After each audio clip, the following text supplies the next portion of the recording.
Bem-vindo mais uma vez, Luiz. Obrigado, Simone. Bom dia a todos, a todas.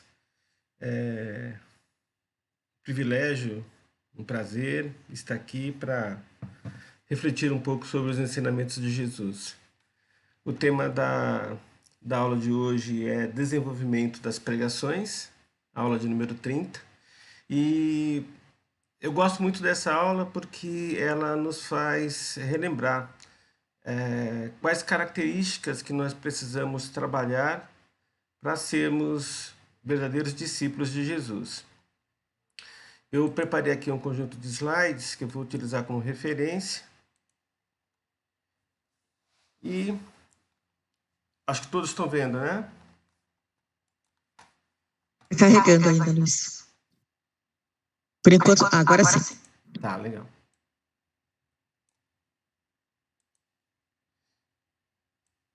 Só um momento.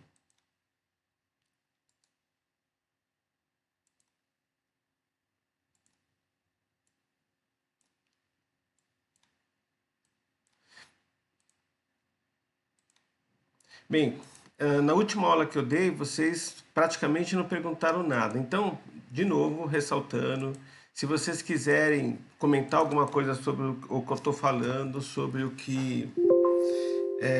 conteúdo da aula, fiquem à vontade de perguntar, tá? Não precisam pedir não, é só abrir o microfone e se colocar, tá? Tanto para comentar alguma coisa como para perguntar. Como eu falei, o tema da aula de hoje é bastante importante por causa dessa questão de relembrar a gente os valores que nós precisamos ter como verdadeiros discípulos. Essa aula é praticamente uma continuação da aula 28, né, Pregações e Curas, e vamos a ela então. No primeiro slide eu começo com uma questão. Nós somos discípulos de Jesus? Então, cada um de nós deve fazer aí um ato de contrição, refletir. Eu sou um discípulo de Jesus? Lembrando aí do conceito de discípulo, é aquele que segue um mestre, que procura viver em acordo com os ensinamentos, com os exemplos que o mestre deixou no dia a dia. No nosso caso, a nossa principal referência de caminhada é Jesus. Então, a pergunta é: nós somos discípulos de Jesus?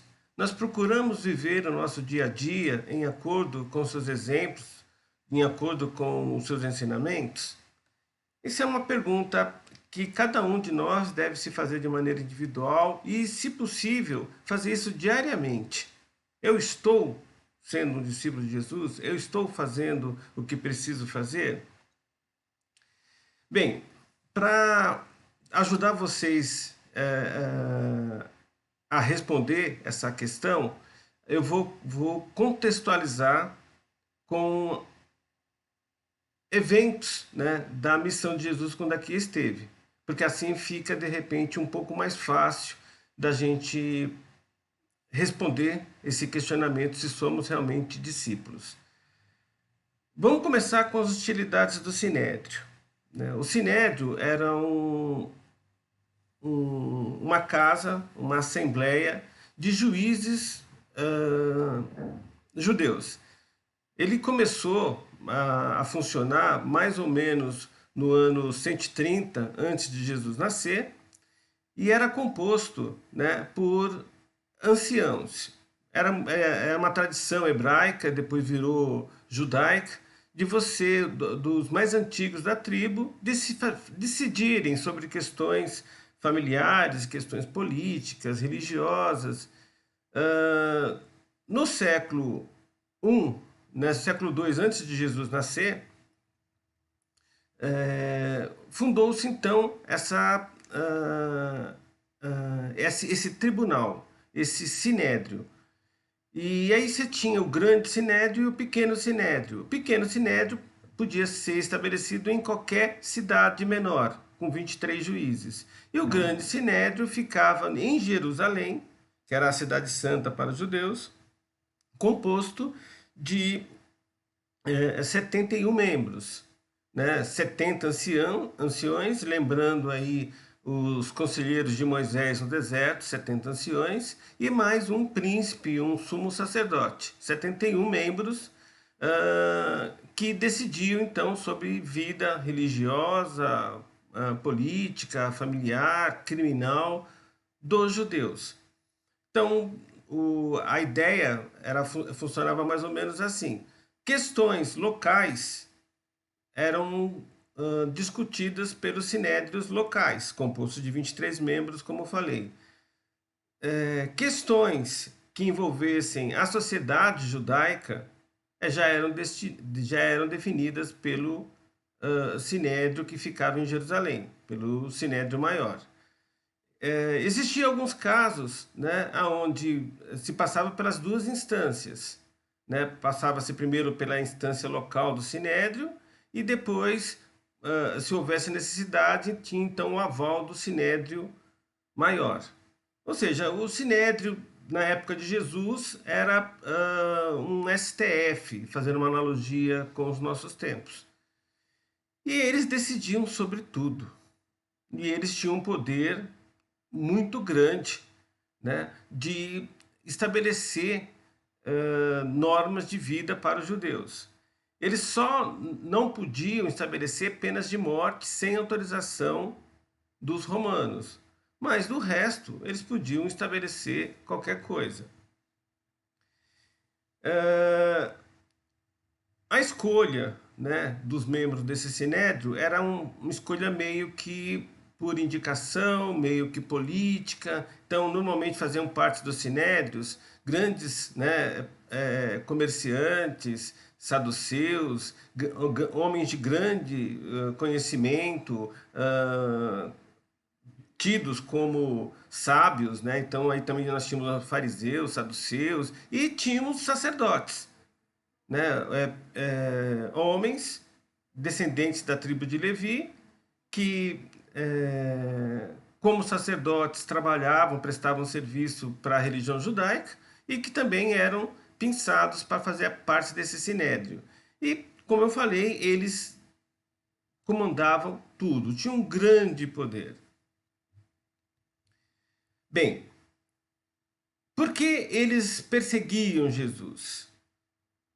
Porque a gente percebe pelos evangelhos que Jesus era vigiado de perto pelos membros do sinédrio. E os motivos eram vários. Primeiro, porque a maioria dos membros do sinédrio eram fariseus e saduceus. E eles eram difamados no sentido que Jesus cobrava em seus discursos um procedimento mais verdadeiro dos fariseus e saduceus com relação ao dia a dia, às suas vidas. Ou seja, Jesus os chamavam de hipócritas, porque eles pregavam alguma coisa e faziam outras. Ele atraía cada vez mais seguidores com suas curas, com os seus milagres e ensinamentos. Ou seja, Jesus realizava, além dos seus discursos, e ele utilizava várias técnicas de discurso. Eu dei uma aula para vocês aqui onde eu falei sobre parábolas, né? A primeira aula sobre parábolas. Parábolas era uma das técnicas que Jesus utilizava para ensinar, mas ele usava outras, como por exemplo sermões, vivências, poesia hebraica, que mais? Enfim, representação, né? Alguns estudiosos dizem que Jesus até técnicas de teatro utilizava. Enfim, Jesus usava de diversas técnicas para passar sua mensagem e curas, né? Milagres, a gente sabe que na nossa doutrina a gente não acredita em milagre. O que a gente acredita é em curas por questões energéticas, né? Por fluidos. Vocês vão ver isso mais à frente no curso. Mas a verdade é que Jesus, né, por onde andava, ele arrastava verdadeiras multidões. Ele começou a sua vida pública em Cafarnaum.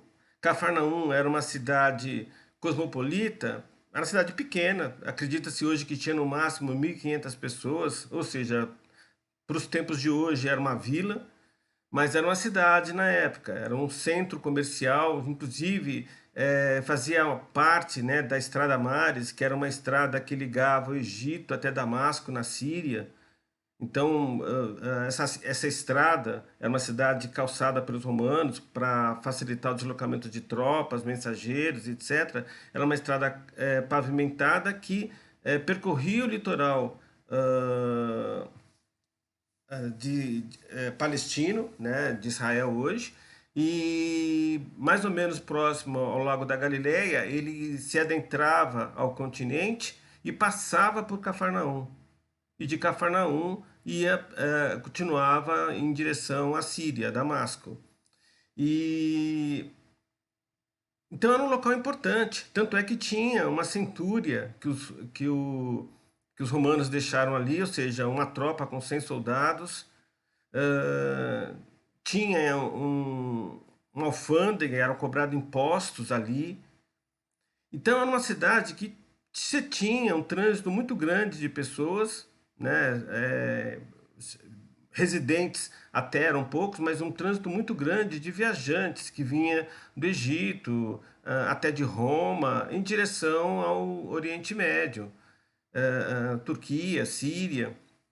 Então, Jesus começou ali. Então, a força da sua palavra e das suas ações reverberavam em diversas regiões, porque os viajantes acabavam levando adiante os feitos de Jesus. E isso com certeza chegou em Jerusalém. Apesar da distância de Cafarnaum para Jerusalém ser 5 dias de caminhada, né, mais ou menos 150 quilômetros, 150 quilômetros hoje a gente faz até em menos de 2 horas, né, de carro. Mas naquela época não tinha estradas pavimentadas, né? A Via Mares era a única.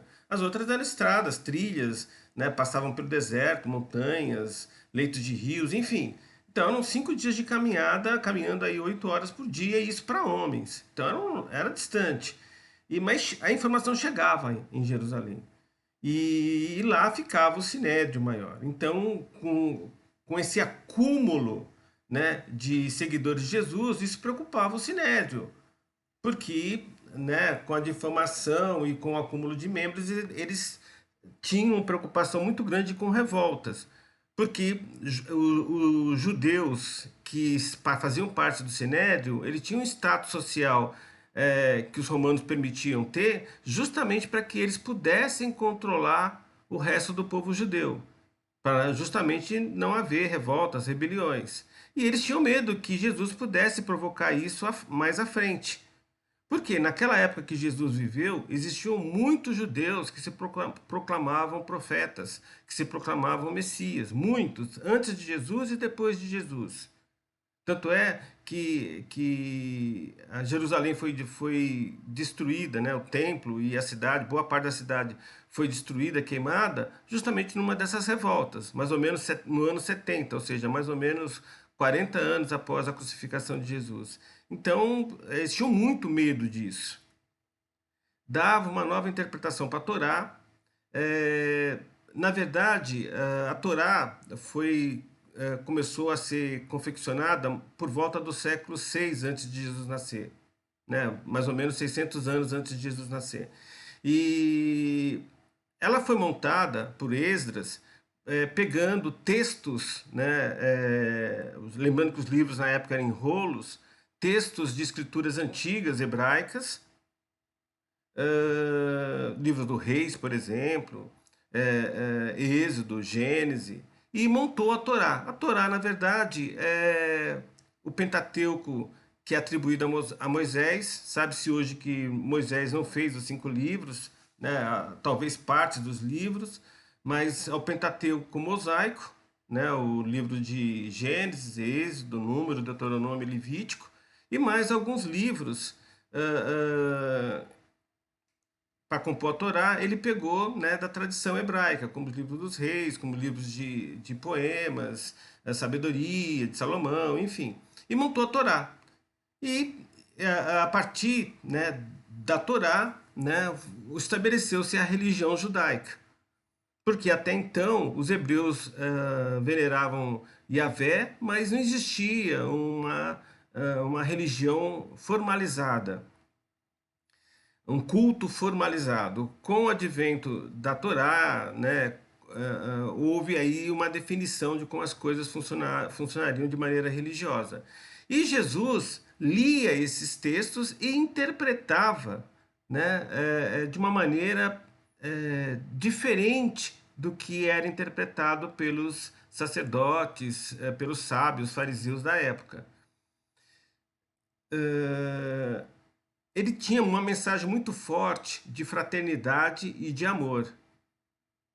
E os judeus, até por uma questão histórica, né, de ser durante muitos anos, inclusive na época de Jesus, ser dominado por outros povos, eles tinham uma atitude protetiva, inclusive de parte religiosa, que eles eram um povo escolhido e se só os judeus teriam acesso ao reino dos céus. E nessa interpretação, Jesus também batia de frente, porque Jesus achava que a mensagem de paz, amor, fraternidade era para todos os homens, para todos os gentios.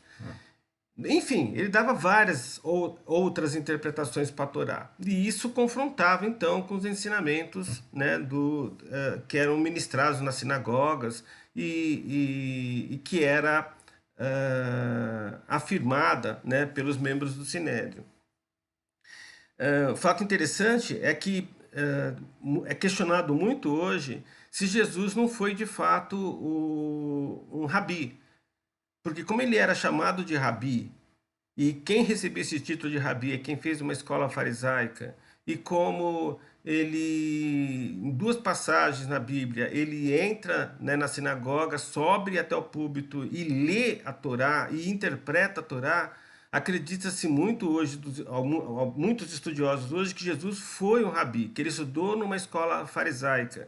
Por isso que ele tinha acesso ao púlpito para ler a Torá, porque não era qualquer judeu que podia ler a Torá. Tinha até hoje é assim, né? Tinha toda uma cerimônia para trazer o livro, né? No caso da época o rolo, abrir, ler, né? E interpretar. E Jesus, isso é textual, em duas passagens ele faz isso. Então acredita-se hoje, muitos exegetas, teólogos, que Jesus sim estudou numa escola farisaica, quanto tempo não dá para se definir, provavelmente ele parte do tempo dos 12 aos 30 anos que a Bíblia não fala nada, provavelmente ele ficou internado, porque era assim que funcionava numa escola farisaica, e teve acesso então a diversas informações que um judeu comum não tinha. Então deve ter aprendido grego, latim, além de ter melhorado seu hebraico, né? O aramaico era a língua padrão do povo da época.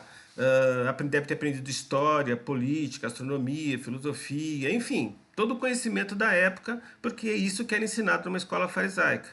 Então Jesus devia ser um homem muito sábio e com certeza um rabi, ou seja, estudou numa escola rabínica para poder ler a Torá. Questionava a interpretação das leis, né, pelos escribas. Os escribas, a partir da Torá, faziam interpretações e definiam leis, né, com a aval do Sinédrio. Não dava importância para os costumes da época, como, por exemplo, resguardar o sábado. Questionava autoridades dos sacerdotes, das sinagogas, o poder do Sinédrio, o poder de Roma. Enfim, tudo isso, né, fazia com que o Sinédrio acompanhasse a vida de Jesus de perto. Então, em vários momentos, eram enviados espiões para acompanhar no meio da multidão que Jesus pregava e falava, justamente para montar, né, um dossiê, uma acusação que pudesse fazer alguma forma com que Jesus parasse esse seu discurso contrário às tradições da época, judaica da época. Bem, então Jesus era muito popular, né? Por causa das suas curas, por causa dos seus discursos, e acredita-se que principalmente no seu segundo ano, né, de vida pública. Ele começou aos 30 e acredita que foi crucificado provavelmente no final dos 32, início dos 33 anos. Então, no seu segundo ano de missão, ele chegou a ter milhares, acredita-se que de 2 a 3 mil discípulos o seguiam pelas suas caminhadas. E muitos o seguiam por causa dos seus discursos, mas muito por causa de favores recebidos ou favores, né, curas que gostariam ou que queriam receber. Então, essa popularidade de Jesus, né, incomodava muito o Sinédrio. E a questão é, por que Jesus pregava com tanta autoridade? E aí, então, vamos começar a elencar qualidades, propriedades que Jesus tinha que nós devemos cultivar. Bem, ele era coerente, né? Ele pregava o que vivia, o que falava, ou seja, ele tinha um discurso que era coerente com sua prática do dia a dia. Ele vivia, como ele próprio dizia que nós deveríamos viver, em verdade, com verdade. Então a pergunta é: nós somos coerentes? Nós vivemos em verdade? Ou nós fazemos de conta que somos bonzinhos? Praticando bem de vez em quando, mas lá no nosso íntimo, a quatro paredes, em pensamento e sentimento, nós estamos tentando ser, pelo menos tentando ser bons de verdade? E no nosso dia a dia, as nossas ações corroboram o nosso pensar, o nosso sentir, o nosso falar? Porque o falar, ele nasce antes do pensamento e sentimento. Então nós temos que verificar lá o que pensamos e sentimos para verificar se nós realmente vivenciamos o que nós achamos que vivenciamos. Jesus era coerente porque ele vivia em verdade. Ele tinha uma preocupação muito grande em colocar isso de maneira clara, mesmo que isso lhe trouxesse problemas, né, com más interpretações, mau uso dos exemplos que ele colocou, ou que isso causasse atrito com, né, os membros do Sinédrio. Então, em diversas passagens da Bíblia, ele deixa isso claro, né?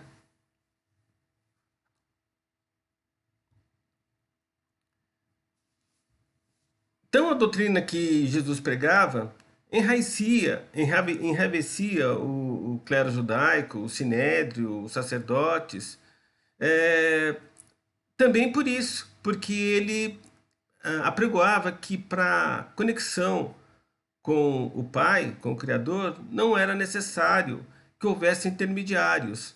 E aí eles, como assim, né, não ter intermediários? E nós, sacerdotes, né, membros do Sinédrio, como que a gente, né, vão perder nosso emprego? Eles não vão precisar mais de nós para falar com o Criador? Além disso, né, ele questionava a questão dos ritos exteriores, né, como, por exemplo, as oferendas, que era uma questão até cultural na época, fazer oferendas de todos os tipos, até de sangue, para Jeová, para Yahvé. E isso era muito complicado para os judeus. Quem mais se preocupava com a postura de Jesus, com os discursos de Jesus, com a prática de Jesus, não eram os romanos. Romanos se preocupavam com as revoluções, com as revoltas, mas se preocupavam mais com a questão armada. Então eles acompanhavam Jesus, mas de longe. Como Jesus, né, não pregava a violência e nada contra Roma, a princípio, eles né, não se importavam muito com Jesus, deixava Jesus transitar de uma cidade para outra sem problema. Quem mais se preocupava realmente com Jesus era o próprio povo judeu, principalmente a elite.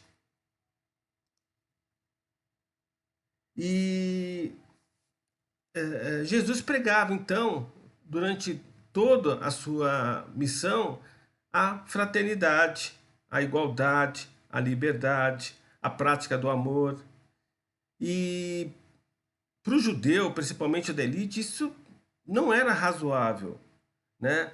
Como assim todos nós somos irmãos? Quer dizer, eu, judeu, sou irmão, né? Devo amar o romano que me poda a liberdade, que não me deixa eu viver de maneira como gostaria de viver, que me tira rendimentos, né, do meu negócio, né? Então era um discurso que para o judeu, né, era um choque. Essa questão de amar ao próximo, que todos somos irmãos, que devemos ser agentes da paz. Como assim a gente tratar bem os romanos se eles nos controlam, dominam, enfim. Uma outra qualidade de Jesus, além da coerência, né, da vida em verdade, era a questão, né, que ele tratava todos de maneira igual, independente do nível social, da origem. Eu coloco aí como Maria de Madalena. Hoje discute-se muito, né, se quem foi realmente Maria Madalena. Então existem algumas Marias, várias Marias no Evangelho, e então hoje acredita-se que a Maria Madalena não é a mesma Maria que era prostituta, que não era a mesma Maria dos pés de Jesus, Maria, mãe de Jesus, é outra, enfim. Hoje questiona-se muito isso, e a visão mais comum é que a Maria de Madalena não era a prostituta, mas isso é uma outra conversa para outro momento. Mas de uma forma ou de outra, essa mulher, né, que lavou os pés de Jesus naquele jantar lá com a alta sociedade, vê que Jesus era bem relacionado, né?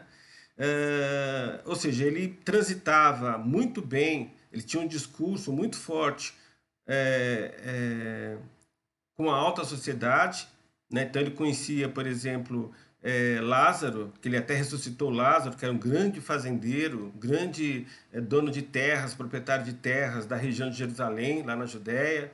Ele conhecia José de Arimateia, o maior comerciante, né, da época, que vendia favores, produtos, alimentos para os romanos. Ele tinha acesso e era convidado por autoridades pelas cidades onde passava, mas é que a fama dele, né, antevia, chegava antes de Jesus, justamente né, pelas suas curas, pelo seu discurso. Mas ele também, né, ele se relacionava muito bem, né, com os pobres, com os humildes, com as pessoas simples. E ele não mudava o jeito de ser, o jeito de discursar, independente da pessoa que estivesse à sua frente. Ou seja, ele tratava todos como iguais. Ele não tinha, né, problemas com diferenças sociais, culturais, com as pessoas que ele tratava. Então, nós somos humildes, né? Então é uma coisa que nós devemos nos preocupar se nós realmente queremos vivenciar nosso dia a dia como discípulos.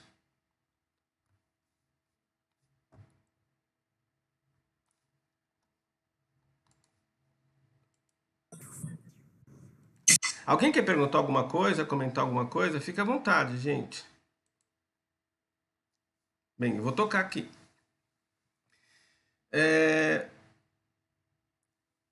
Como eu falei, né, a preocupação chegou a tal nível no Sinédrio que eles começaram a querer montar uma acusação, uma queixa-crime contra Jesus, de maneira formal, para que ele fosse julgado e de alguma forma preso, né? A ideia inicial não era, na verdade, crucificar Jesus, mas sim prendê-lo e afastá-lo ele das ruas. Então, né, começaram a montar esse dossiê com diversas acusações e procuravam-se então provas que ele realmente era um criminoso. Então, diversas queixas, diversos crimes, Jesus foi acusado e montou-se esse dossiê que com o tempo só cresceu, e isso fez com que vários dos seus seguidores se afastassem. Ou seja, se no início da pregação de Jesus tinham poucos seguidores, já no segundo ano chegou a milhares de seguidores, no último ano, né, de sua passagem aqui, os seus discípulos, os seus seguidores, ficaram por volta de uma centena. Por quê? Justamente pelo medo de serem presos, de sofrer alguma represália romana, pelo fato de seguirem Jesus. Ou seja, fé e determinação. Nós temos isso, nós cultuamos isso, nós temos a fé necessária no que Jesus ensinou, nós temos a determinação de colocar isso em prática, porque mesmo nos dias de hoje, né, a fé naquilo que Jesus ensinou e o viver em acordo com o que Jesus ensinou e em propagar o que Jesus ensinou requer, além da fé, a determinação. Porque, de uma forma ou de outra, a sociedade que nos cerca vai nos julgar, vai até dificultar o nosso trabalho. Então, nós vamos receber críticas quando tentamos viver em acordo com os ensinamentos de Jesus, até de pessoas próximas, até de nossos amores. Poxa, você não sai da casa espírita. Poxa, você só pensa nisso. Poxa, a gente não tem tempo mais para nada. Enfim, começam a ser as críticas veladas ou declaradas sobre o fato de querermos vivenciarmos com mais verdade os ensinamentos de Jesus.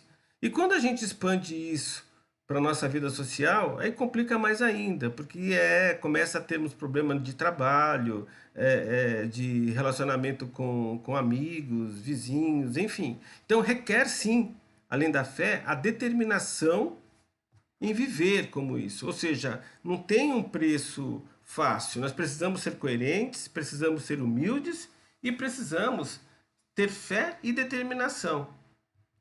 A fé seria a confiança naquilo que Jesus nos ensinou. Mas não precisa ser uma confiança cega, né? Lembra que Kardec nos colocou que a nossa fé tem que ser uma fé raciocinada, construída. Bem, uma outra qualidade que Jesus tinha era a questão da renúncia. Por quê? Nesse processo, né, de viver como discípulo no nosso dia a dia, a gente precisa renunciar a diversas coisas.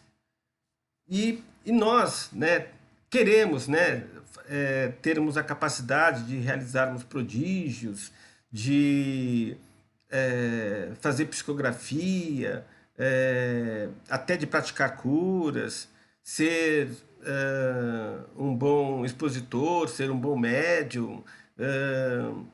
Enfim, queremos que as coisas, né, na nossa família, no nosso trabalho, deem tudo certo, mas tem preço. Nós estamos dispostos a pagar o preço?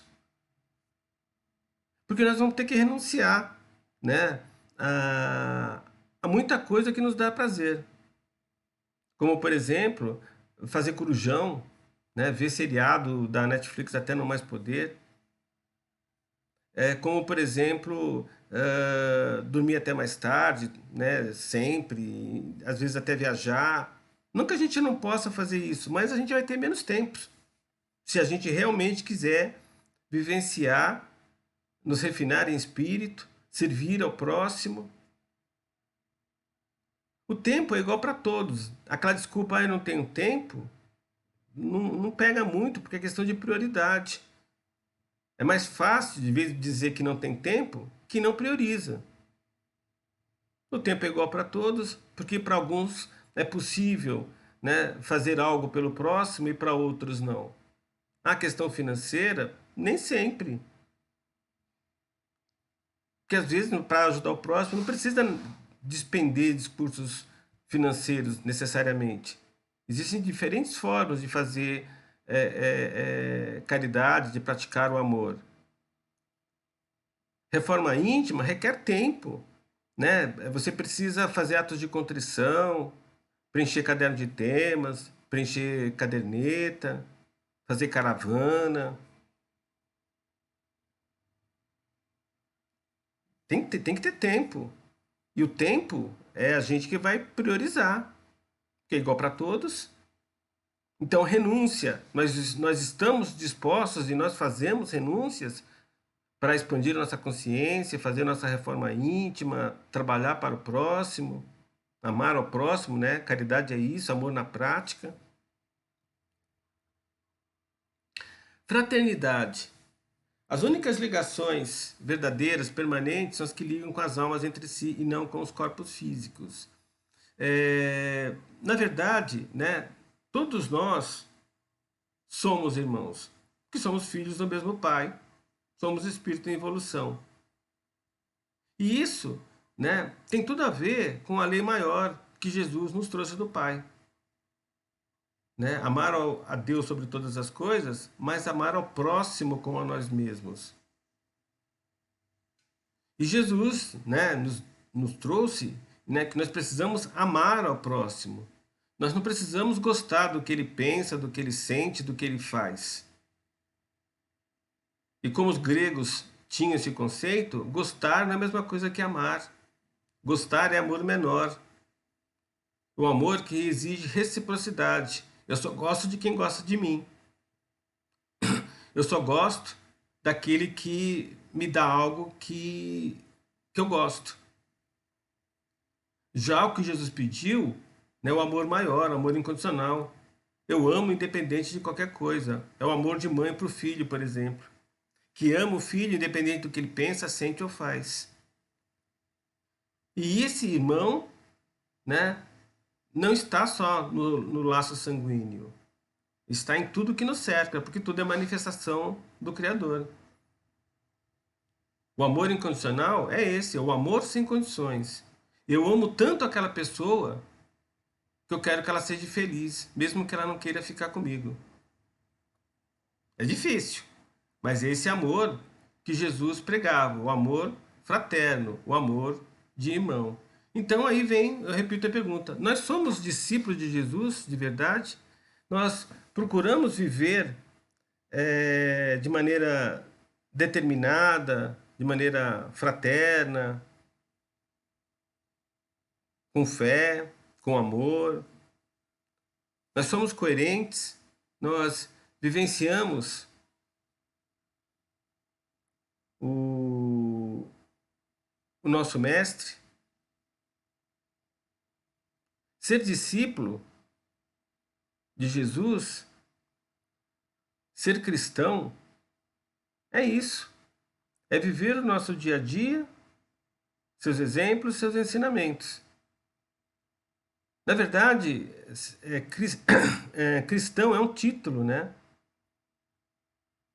Uma palavra grega que tem a ver com aquele que é ungido, que é especial, que é abençoado, que é o Messias.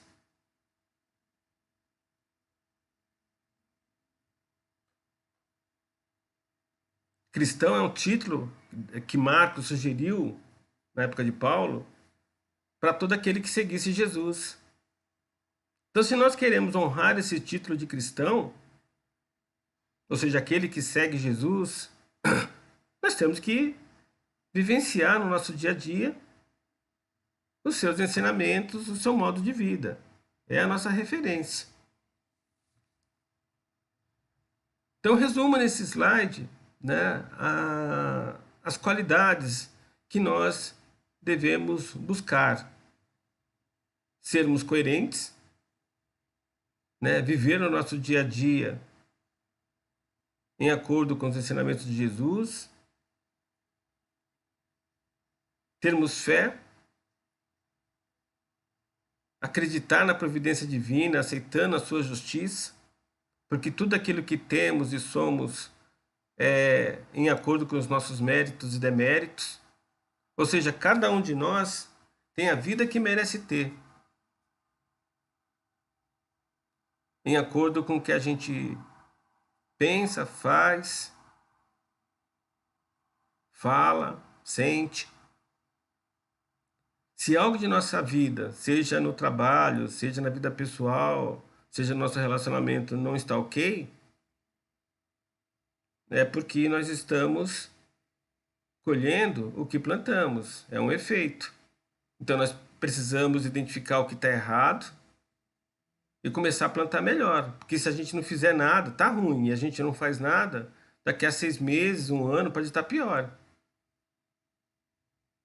Então eu preciso, num ato de fé, mudar a minha forma de agir para daqui a 6 meses, 1 ano, eu ter uma colheita melhor. Acreditar na providência divina é acreditar na lei da causa e efeito. Eu colho o que planto. É lógico que se eu não plantar nada, eu não vou colher nada. E se eu plantar mal, eu vou colher mal.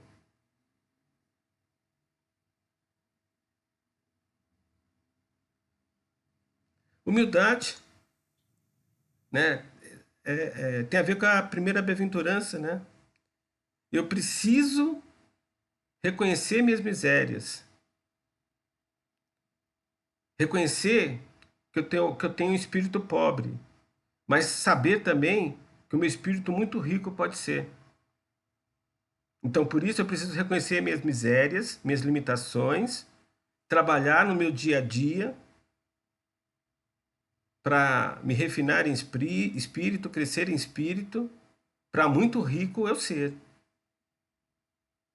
Bem-aventurados os pobres de espírito, aqueles que se reconhecem limitados, imperfeitos, porque esses terão o reino dos céus. Verão o reino dos céus porque, reconhecendo as suas misérias e trabalhando essas misérias, muito rico em espírito vão se tornar.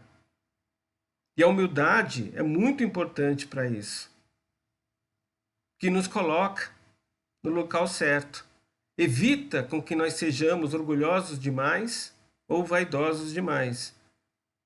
Orgulho e vaidade são coisas boas quando em equilíbrio, tem a ver com amor próprio. E nós precisamos nos amar em equilíbrio para poder amar o próximo. Eu só posso dar o que eu tenho.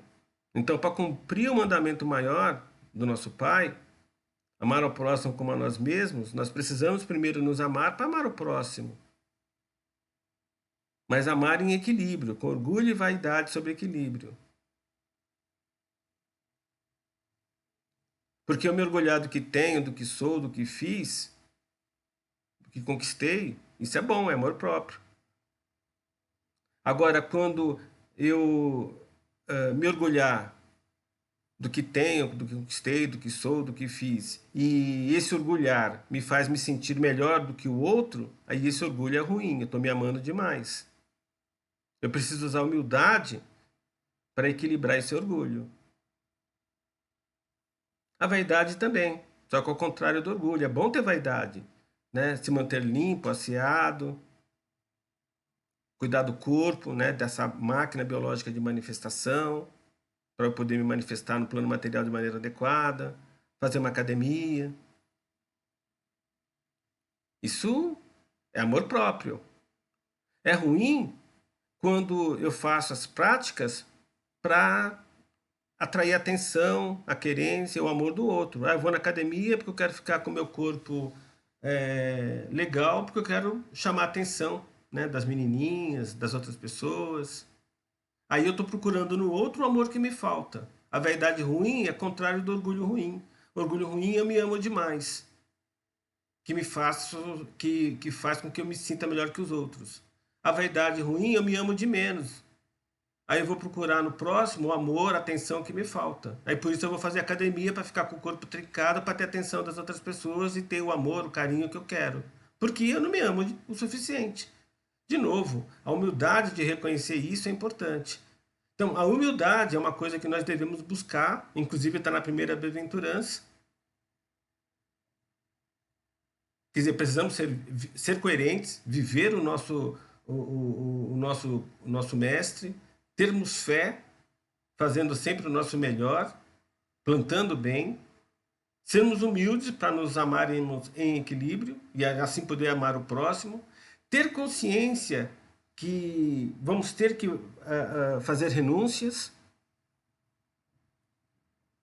que vamos ter que nos resignarmos, importante é nos resignarmos de maneira ativa, não é porque Deus quis assim, Deus não quer nada de ruim para nós. Então, nos resignarmos de maneira ativa, produtiva. Fraternidade, lembrar que todos nós somos irmãos, todos nós somos espíritos em evolução. O meu irmão pode estar numa encarnação ruim, mas ele é meu irmão.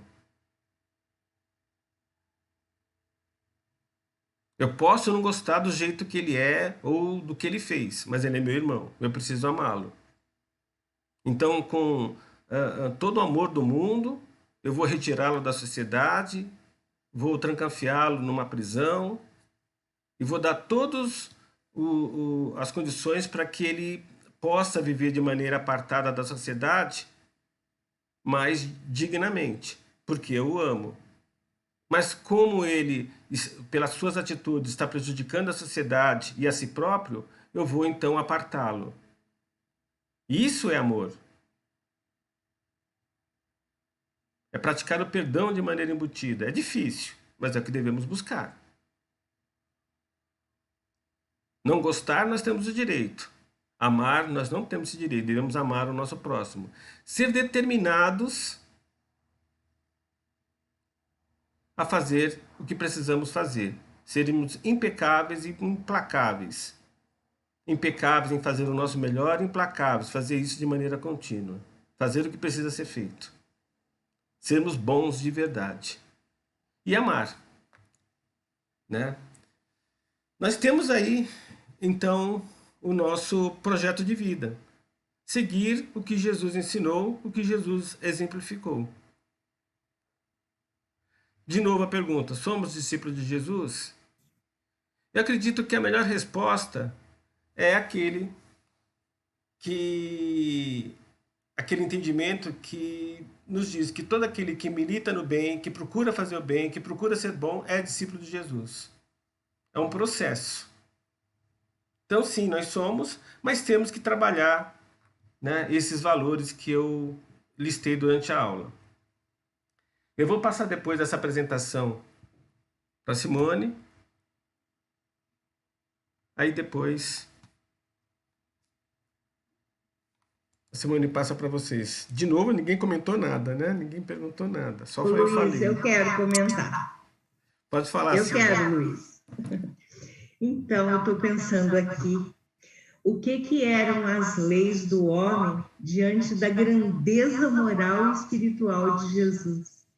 Eles tentaram de toda forma, né, entre aspas, pegá-lo, né, numa cilada, mas eles não conseguiam, porque essa grandeza dele era imensa, né?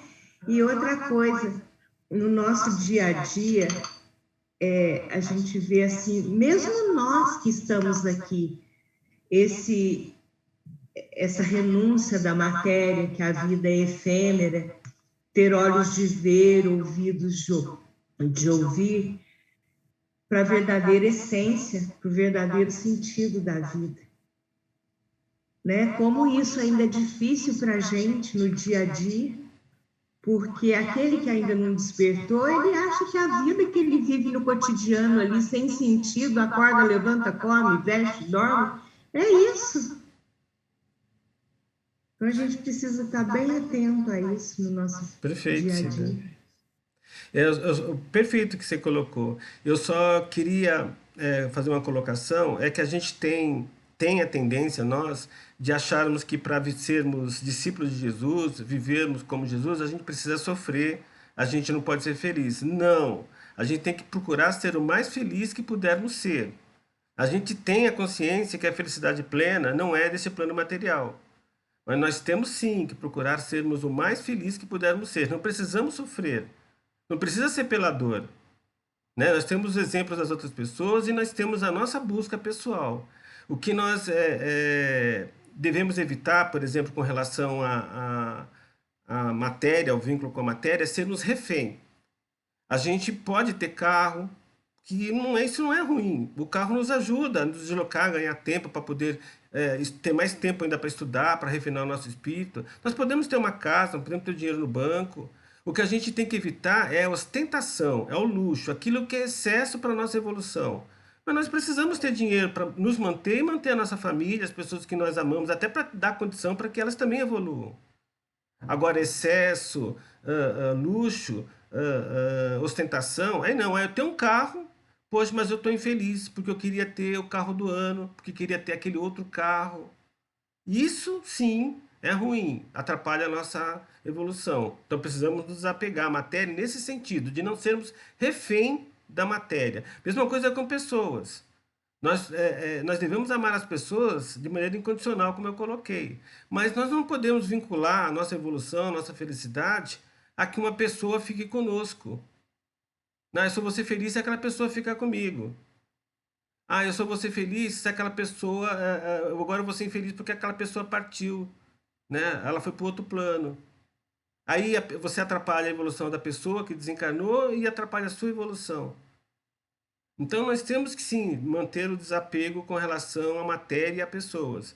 Mas o mais importante também é não esquecermos que podemos sim ser felizes. É só não deixar a nossa felicidade ficar refém dessas coisas. E sim, Jesus era uma figura sensacional. Eu fico imaginando o poder pessoal que esse homem tinha. Ele devia ser aquelas pessoas que entram no ambiente e só com a presença, sem ele falar nada, todo mundo sente a energia e para, né? O que está acontecendo? E aí quando ele fala, então, eu tenho para mim que ele só foi preso e só aconteceu o que aconteceu quando ele quis, né? Até pelo contexto histórico, pela forma como é contado isso no Evangelho.